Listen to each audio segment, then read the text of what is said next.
ચોક્કસપણે આ એક ખૂબ જ મોટો ચિંતાનો વિષય છે। જંગલ છોડીને શહેરમાં કેમ આવી રહ્યા છે વન્યજીવો? આની પાછળના કેટલા કારણ છે ગ્રાફિક્સના માધ્યમે સમજીએ।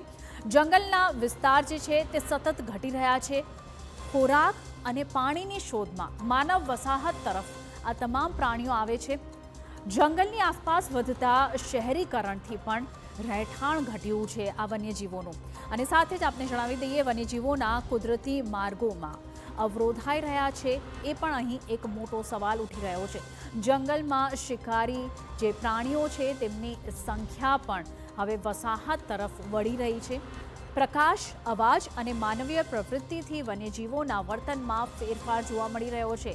આ સાથે જ ગામ અને શહેરોમાં સરળતાથી મળતો ખોરાક પણ એક કારણ હોઈ શકે છે, જેના લીધે આ તમામ વન્યજીવો ગામડાઓ તરફ પહોંચી રહ્યા છે। ઋતુ પરિવર્તન અને પાણીની અછતથી પણ સ્થળાંતર વધી શકે છે। આ સાથે જ બીજા કેટલાય અનેક કારણો છે જે આપને જણાવી દઈએ કે વન્યજીવો શહેરોમાં આવે ત્યારે શું કરવું જોઈએ, કેવા પ્રિકોશનરી મેજર્સ લેવા જોઈએ।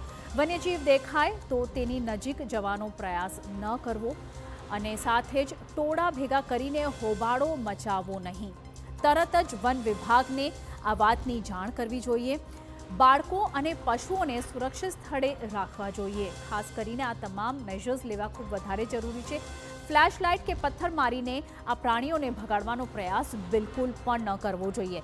વન વિભાગની સૂચનાઓનું પાલન કરવું અનિવાર્ય છે અને આ તમારી અને તમારા સ્નેહીજનોની સલામતી માટે ખૂબ જરૂરી છે।